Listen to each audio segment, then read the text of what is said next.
and welcome to Alphabet Mafia News in the evening time. I'm your host, Adrian, and I hope that you fasten your seatbelts and your wig glue because things are about to get more than just a little bit queer. Let's get into it. Holy worship me, yeah, you could blow me. I ain't the old me, you so lonely, insecure, they don't control me.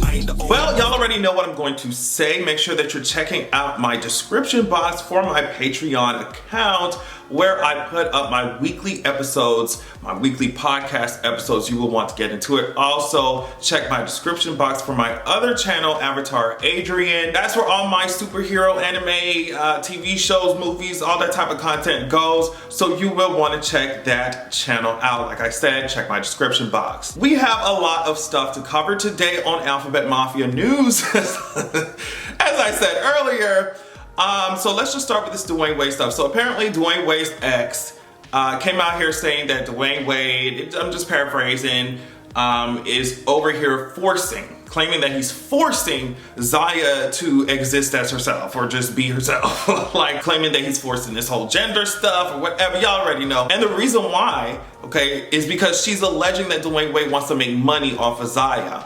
And it's just... It's crazy because it's like, first of all, he's Dwyane Wade. Like, if this man wanted to go sneeze in a napkin and sell that shit, he could make some fucking money off that shit. I mean, like, it's Dwyane Wade. Like, that's the first thing. But the most important thing is Dwyane Wade's response. And I'm not going to read the whole thing because he was dragging from sea to shining sea. But one part of it says, I've given her, meaning his ex, the opportunity to reach out to Zaya's teachers, doctors, and therapists over the years and even meet her friends so she could get her own understanding of our child's need for her life. She won't do it. She has not been to a school, recital, graduation, school dance, play date, practice, parent-teacher conference, etc. And Zaya has given her every opportunity to try to get to know her. She won't do it. As a woman who claims to be a quote-unquote good Christian mother, I've yet to see her make any sacrifice or effort to leave her own home to participate in her children's lives in over a decade. Zaya is not that same 3-year-old child anymore, and she's screaming that to the world, but most importantly to her mother. No one in our house would ever force Zaya or any of our children to do anything against their will, much less force an identity on them. This isn't a game for my family and definitely not for Zaya. This is her life. All the while, my wife in our village has been her rock in helping her pick up the pieces after heartbreak after heartbreak. So yeah, obviously I won't read the entire thing here just for time's sake. I mean, it was like, I had to swipe 4 times, I think, or 3 times on Dwyane Wade's Instagram post. Like he was dragging. He was right. So here's my thing, and we already know, once he highlighted that whole good Christian woman thing, I already knew what was up. I do not know a whole lot about Dwyane Wade's ex, but the girls are telling me from online that it's giving very much Bible thumping tease, and we already know what comes along with that, you know, and that she has said crazy shit before. So like I said, I don't know a lot. But I'm just focusing on this story right now. It's interesting because, and people know it, especially you talking about queer kids, queer people who are on the receiving end of this, right? It's interesting how people like Dwyane Wade's ex will talk about, oh my God, suddenly out of nowhere, act like they care about queer kids or queer people, right? Oh my God, it's just, you're forcing this on them, you're forcing this on them. It's like the only time that you want to pretend like you give a fuck about these kids or pretend like you give a fuck about queer youth is in these kinds of situations. It's like, but you don't actually care. And that's what Dwyane Wade was trying to highlight when he was dragging the shit out of her on his Instagram post. Like, you don't actually care about these people. You don't actually care about this child. And so I'm doing that, and this child is telling me who they are. And like I said, I'm not gonna go into the deep details of how people just have no idea what's required when it comes to surgery, what's required, like the age marker that's required when it comes to surgery. But more important than that, the fact that this family, Dwyane Wade, wasn't even speaking about surgery in the first place. And more important than even that is that it's none of your goddamn business. That's it.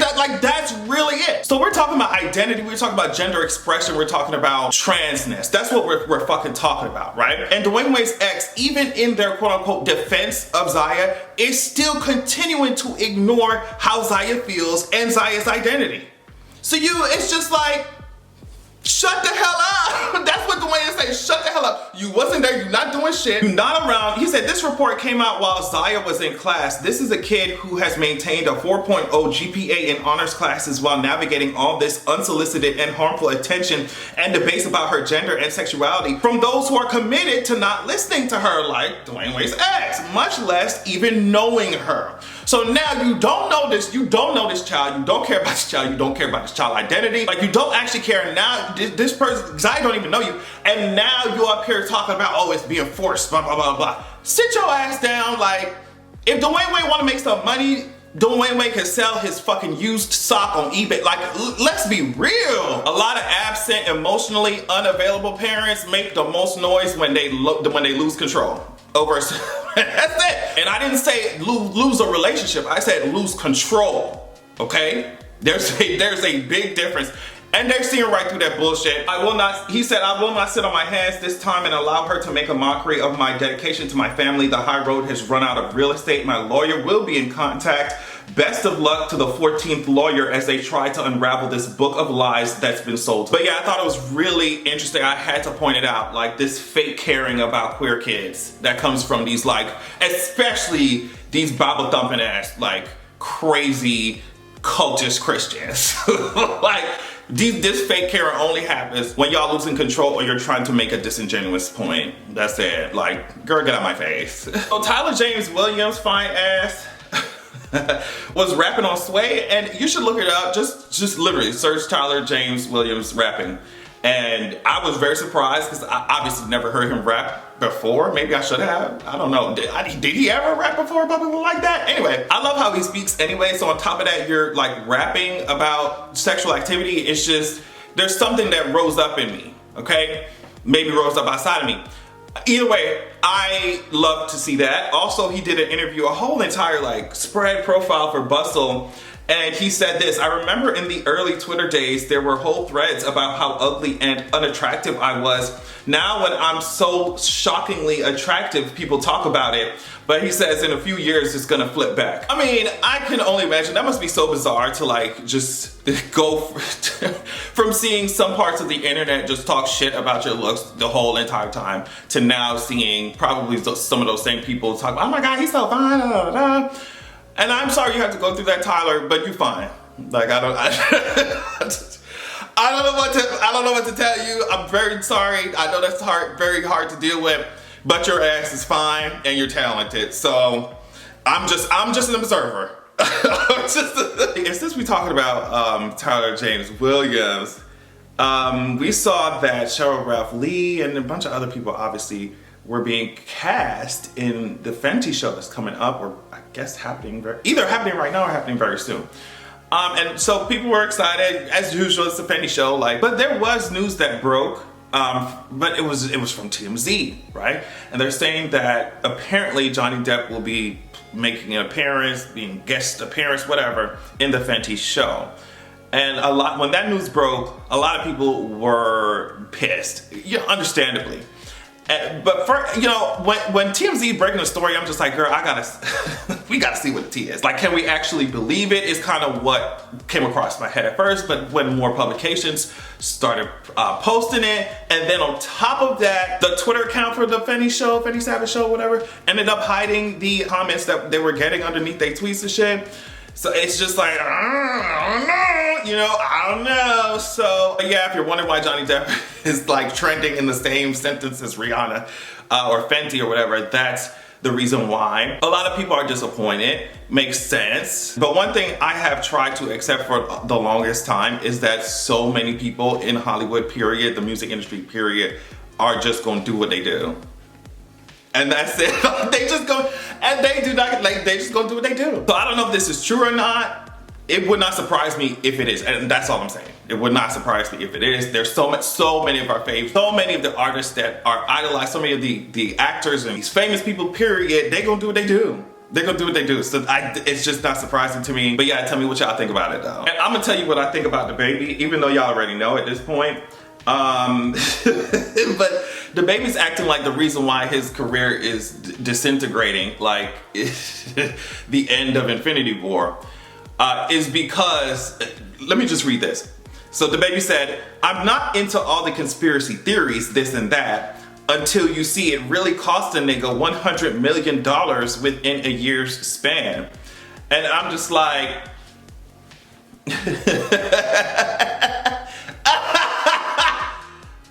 the baby having access to $100 million is like me coming on here and telling y'all that I'm fucking heterosexual. Like, we just gotta be, we gotta be real about the situation, the baby. Like, come on now. And beyond that, and I guess he's talking about all the shows that he had lined up. I had $30 million here. Okay, girl.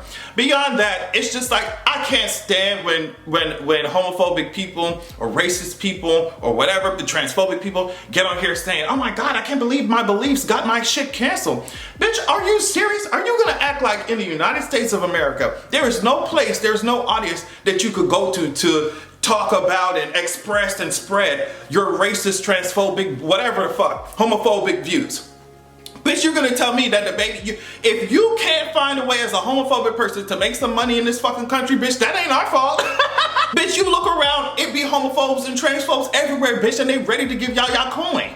What are y'all talking about? Don't be mad at us because you were homophobic in front of the wrong audience, bitch, find another one. There are plenty of homophobic audiences y'all could go to. I don't understand. Bitch, if a racist can't make no money in the United States, that's not my fault. Don't be mad, that ain't no conspiracy, bitch. You just ain't put your thinking cap on, bitch. If a homophobe can't make no money in the United States of America, that ain't nobody's fault but your own. You should have found the right audience. People will eat that shit up. People will eat literal shit. People will eat that homophobia up. There are many places you can go to still cash out, girl. Don't look at us, cause bitch, don't look at us because we ain't giving you the answers to that. Go find it yourself. There are plenty of people who found that shit and they're making money. If Candace Owens can make money in this country, bitch, it ain't no stopping nobody else. Just step your pussy up. That's it. Elon Musk apparently plans to eliminate about 3,700 jobs at Twitter. I think that is half the jobs at Twitter. He also plans to get rid of the work from anywhere policy. Now, Tumblr is getting a little bit active, a little bit bold now because they said they would allow nudity. Again, they are not allowing sex acts though, so don't get too excited, literally. But they said they would allow you to post the nude form if you need to, if that really floats your boat. And trust me, Twitter porn definitely floats mine, so I hope that Tumblr can get that shit together. Either way, Elon Musk was over here tweeting people. Was it Stephen King and shit too? I don't even know. He's tweeting just people on the internet like, oh, is $20 too much to pay? $20 a month too much to pay for a Twitter verification? What if I, lowered it to $8? This man is just like, either this deal, I don't know the specifics of the deal of how he took over Twitter, but all I know, from what I understand, is that he put up Tesla and whatever the fuck else, the other companies, as kind of like, I don't know if they call it collateral or some shit. So when them banks start dragging the fuck out of Twitter and the rest of his companies, it's gonna be interesting to watch. I'm just, like I said, I don't know the specific deal, or the specifics about the deal, but it's just, him buying Twitter, I think, is way too simplistic and probably not an accurate way to describe the deal, right? It's just, I'm watching the dumpster fire. Just, that's it. That's it. This is coming from CNN. 2 black radio hosts in Arizona could be a potential roadblock if Kanye West ever decided to sell his White Lives Matter t-shirts in the US. Ramses Ja and Quentin Ward, host of the weekly racial justice show, a radio show, Civic Cypher, became the legal owners of the phrase's trademark for its use on clothing late last month. Taking ownership of the trademark for the phrase White Lives Matter was a difficult decision for the hosts, they said, but they agreed to do it, quote, once it was clear that someone stood to gain significant profit from it because, as you've seen, even though Kanye says some really hurtful, divisive, and sometimes crazy things, he has a bit of a zealot following, and every time he releases something, it sells out. So I don't know. Since we have been talking about Kanye for the past, I don't know, what, 3-4 videos, I thought it'd be a good place to end because it's just like, girl, can you? They said, bitch, we're gonna do anything to stop your ass. We're gonna file a trademark with this shit so that we don't have to see these shirts nowhere. I think that may have been why he was giving them away on. Was it Skid Row he was doing? It's just, anyway, Yep, that's all I want to talk about. Thank y'all so much for watching. Love y'all so much. Make sure you check out my description box for my Patreon and my other YouTube channel. Please stay safe and make sure that you have a good goddamn evening. Hey, Hades, can you fuck me in your all black Mercedes? You can take my soul, just let me be first lady. But I won't sacrifice